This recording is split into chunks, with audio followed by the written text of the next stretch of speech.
Back now on Triad Today, I'd like to talk about kinesiology, but some very specific things related to that in terms of movement and memory and maybe a link to exercise and Alzheimer's. I want to understand all about that, and we have an expert who's going to do that for us. Jenny Etnier is here, Professor and Associate Department Chair for Department of Kinesiology at UNCG, my university, who doesn't claim me. Good to see you, Jenny. Thanks for having me. You've been engaged in research that focuses on the relationship between exercise and our ability to think. Very quickly, what do you mean?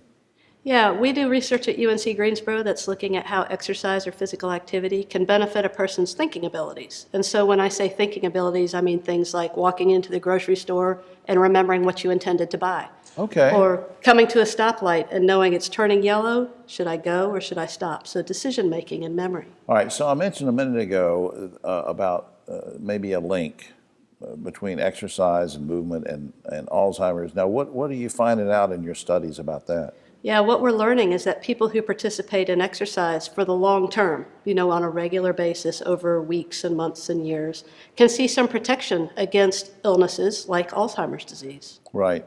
Do you have enough data to show whether or not it's a really good preventative or it's just a good idea to do it? Both, really, to be fair. So with older adults, there's a pretty good body of evidence that shows that exercise can prevent or delay the onset of Alzheimer's. The work we're currently doing is looking at the role of exercise in slightly younger adults. Okay. So we're looking at 40 to 65-year-olds who have a family history of Alzheimer's, and what we think we're going to find is that exercise benefits them in a way that may prevent Alzheimer's disease. I just think that's great that you're doing this. Speaking of your studies, and you're doing so many helpful things to a lot of folks, I think I read in an email you sent one day about that you were going to be taking MRI tests or people in a study in a clinic. What is that going to tell you? What's that for? Yeah, well, it's really neat. I think we're doing behavioral tests where we ask people to do a memory test or do a speeded test or something like that in the lab, and that'll tell us behaviorally can we see anything. But the neuroimaging measures will let us know more really about the brain health of the individuals. So we can look at brain structure and brain function, and then we'll be able to look at changes in that over time in response to the exercise. So then you'll be setting up essentially, for a layman like me, it sounds like what you're saying is you're setting up a baseline, and then you'll be able to come back and see if there's been deterioration or improvement in that.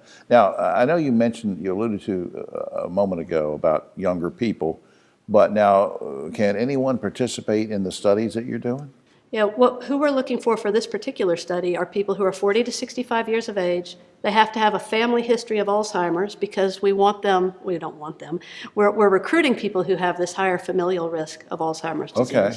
And they can't currently be too active because what we'd like to do is to change their physical activity behavior. Okay, I got you. Now, is this ongoing, or is there a certain start time when people should make plans to sign up and register and come, or is it year-round or what? Yeah, it's ongoing. So for the next 3 years, we anticipate that we'll be recruiting participants into our study. So if any of your listeners fit those criteria I mentioned, we'd love to hear from them.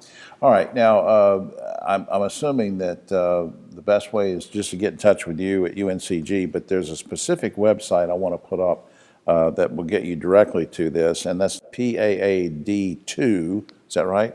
Yep. PAAD2.uncg.edu.